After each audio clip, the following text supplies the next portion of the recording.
Hey, what's up, Zach here, and today I've got my top 5 favorite basketball shoes for summer 2025 and the NBA offseason. Let's get into it. All right, now coming in at number 5 is a tie already, but I'll tell you why in a second why I wanted to put both of these at the number 5 slot.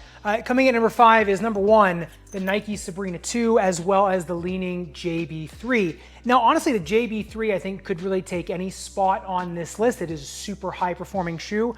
The problem is it is so expensive and sometimes hard to find that it kind of takes down me because I think so many people just aren't going to want to spend, upwards of $200 USD on a shoe.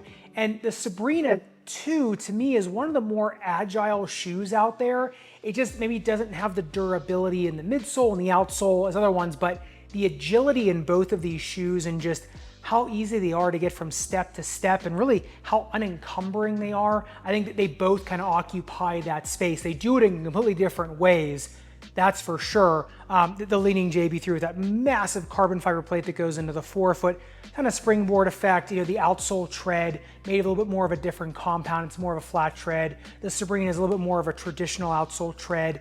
Like I said, both of them ridiculously agile shoes, easy to come around. It's just that the Sabrinas always go on sale. You can usually get these for a pretty good deal if you wait long enough or get the right colorway.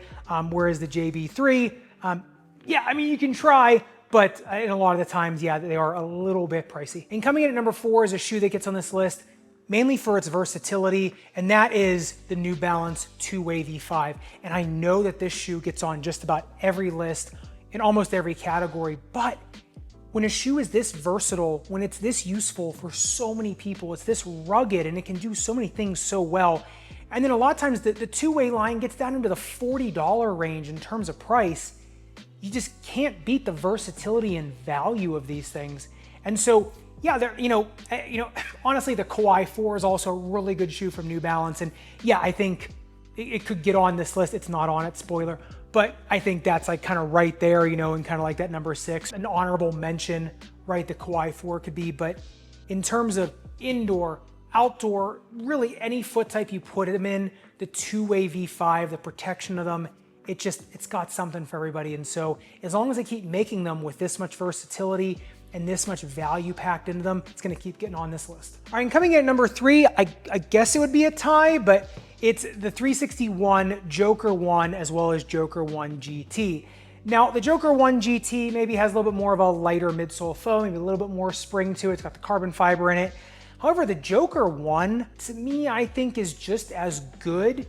It's a little bit more of a flexible shoe versus the GT. The collar is just a little, you get a little bit of a different collar on them. So, is one really quote unquote better than the other? They both have that really buttery feel, great traction, just good feel in the shoe, but also a lot of really, really crazy snap to them.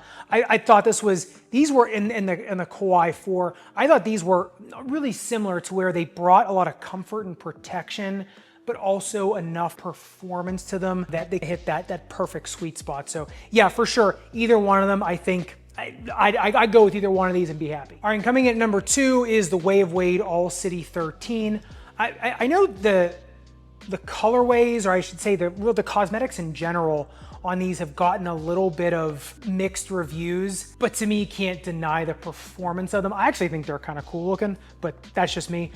The back end of the shoe, I think they could just save weight and take that off, that's for sure. But in terms of the performance, in terms of just the grip, just everything about these, when you actually put them on foot, they're just ridiculous performers. I think these could be number 1 as well.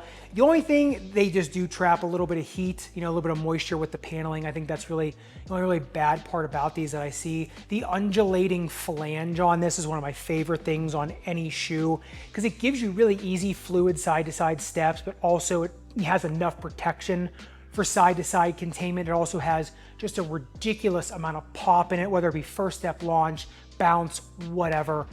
These stopping power, just really everything about these just screams performance, as well as, like a lot of other shoes in this list, screams protection as well. So you're not sacrificing your body to get better performance. And before I get to the number 1 shoe on this list, I want to let you know my brand new ebook, Shoe Customization and Lower Leg Taping for Athletes, is available right now. If you want to make your shoes into the most custom one-to-one machines that you can. Say you want more comfort on step backs, you want more containment in parts of your shoe, you want a better fit of your shoe, you want to be able to protect your toes, you want to make your orthotics have better arch contour. All those and much more are available in that book right now. It is page after page, as well as a ton of videos, tutorials on all the tips and tricks I have learned over a decade of customizing shoes. Yeah, we can't get custom shoes like the pros do, where they're coming right out of Nike and brand new for them with all these little bells and whistles on them, but you can do it at home with very, very inexpensive materials, reproducible techniques to make your shoes into the highest performing tools for your feet. So if you want to check that out, I'll leave a link in the description below. And coming in at number 1, I'm sure a lot of you probably already guessed this, it's the Anta KT10.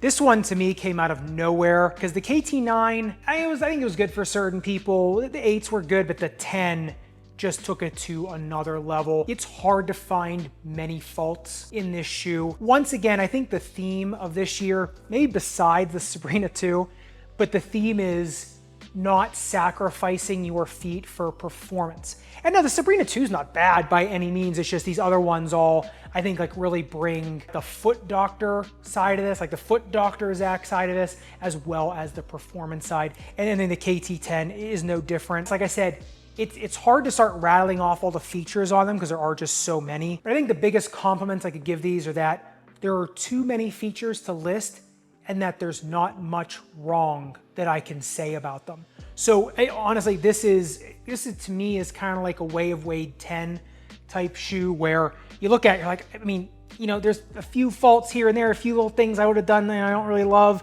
But aside from that, they're almost perfect, and I think that most people, most game styles, most body types, foot types can really find something not only they like, but they love in this shoe. So yeah, I mean, kudos. This was just, I mean, really to me, a quantum leap from the 9 and a clear step up from just about every other shoe that came out this year. A lot of them got close. This one was just the clear winner. All right, but I'd love to hear your top 5 list. Which ones do you think cut through the list?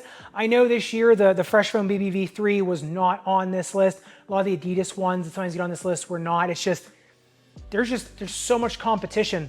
And with these companies now bringing out new things over and over and over again, and it's just like every week you're getting something new. Time moves fast. You know, the future is now, old man, as so the meme goes. So like I said, love to hear your thoughts in the comments down below, which ones you think cut through to the top 5, especially for the summer months. So let me know in the comments down below. If you want to check out the brand new shoe customization, orthotic customization, and lower leg taping ebook, I'll leave a link to that in the description below as well. Respect, rubber, and foam. I'll see you somewhere in the sneakerverse.